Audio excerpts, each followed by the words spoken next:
O Brasil vive a conjuntura mais difícil e complexa desde o final da ditadura. A situação se tornou mais grave com a emergência de um governo de extrema-direita que vem realizando uma guerra aberta contra os trabalhadores, a juventude, os aposentados, um ataque permanente às liberdades democráticas, à educação pública e gratuita, ao meio ambiente, aos indígenas e quilombolas, à cultura e ao povo pobre das favelas e periferias. Um governo ilegítimo, antinacional, antipopular e antidemocrático.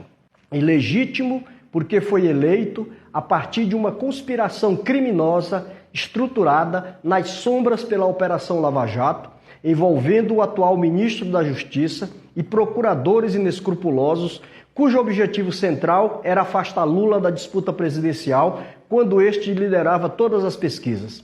Isso abriu espaço para Bolsonaro ganhar as eleições através da manipulação das redes sociais, difusão em massa de fake news, boatos, mentiras, intrigas disseminadas nas redes sociais. Trata-se de um governo antinacional porque se comporta de maneira subserviente aos interesses dos Estados Unidos e apoia o Estado terrorista de Israel, como também está entregando a preço de banana as empresas públicas, o pré-sal, a biodiversidade e ainda se utiliza de um conjunto de generais da reserva, reacionários e entreguistas que buscam atrelar as Forças Armadas aos interesses geopolíticos, militares e econômicos dos Estados Unidos. É um governo antipopular porque realiza uma guerra aberta contra os trabalhadores, a juventude, mediante a destruição dos direitos, o relaxamento das leis contra o trabalho escravo, o incentivo ao trabalho infantil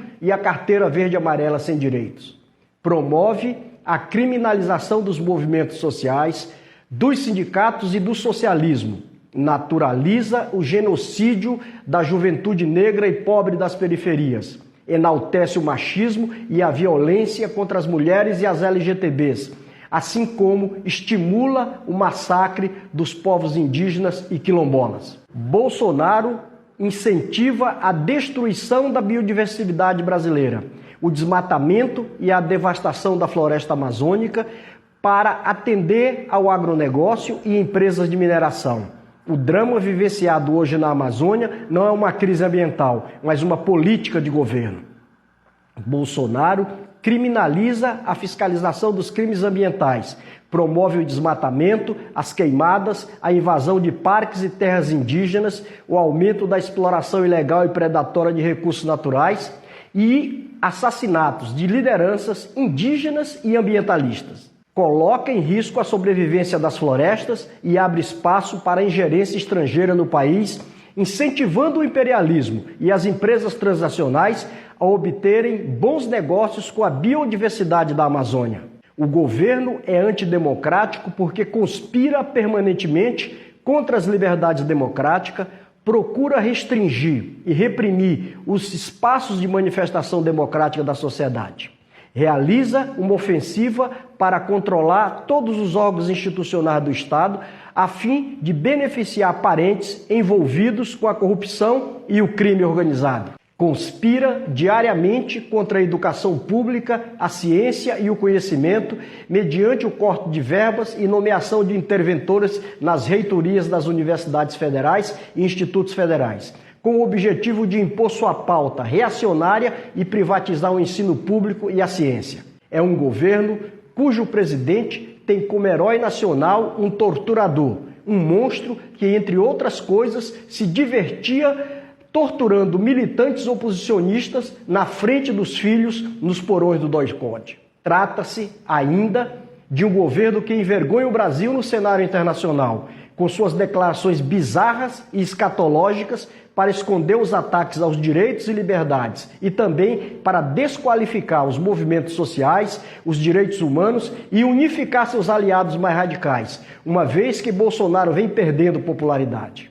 Por tudo isso, Bolsonaro é hoje o inimigo número 1 do Brasil e deve ser derrotado, junto com o vice e seus aliados, a partir das grandes mobilizações de massa, que certamente virão quando os trabalhadores e a juventude compreenderem a profundidade dos ataques contra seus direitos. O que mais surpreende nessa conjuntura é que vários setores da esquerda e centrais sindicais estão secundarizando as lutas de massas e procurando resolver a crise nacional em acordos às escondidas com o governo ou pela via eleitoral, com a tática de acumular força nas eleições municipais, desgastar o governo e tentar ganhar as eleições presidenciais de 2022. Se esperarmos até 2022, avançará a destruição de direitos dos trabalhadores, o desmonte do Estado, da educação pública, das empresas estatais e da biodiversidade, a criminalização dos movimentos sociais e o assassinato de jovens pretos, pobres, nas favelas e periferias. O prejuízo terá sido tão grande que levaremos décadas para reconstruir o país. Não se trata aqui de não participar das eleições. Pelo contrário, esta é uma frente de luta muito importante e deveremos todos disputá-la com firmeza para ampliar as representações no Congresso.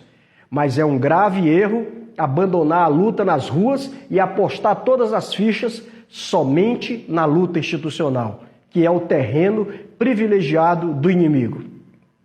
Nós, os comunistas do PCB e seus coletivos de luta, continuaremos privilegiando a resistência popular como instrumento prioritário para reorganizar a nossa classe, derrotar Bolsonaro e Mourão e reconstruir o Brasil. Não daremos nenhum minuto de trégua a esse governo. Em algum momento, não muito distante da conjuntura, as massas deverão se dar conta da destruição de seus direitos e se colocarão em movimento para derrotar esse governo aventureiro e obscurantista. Portanto, é hora de organização e da mobilização social. É hora de unir todos os setores interessados na derrota desse governo e na reconstrução do Brasil, por meio de uma plataforma de luta anticapitalista e antiimperialista que contribua para a construção do poder popular rumo ao socialismo. Sem luta não há mudanças, só a luta muda a vida.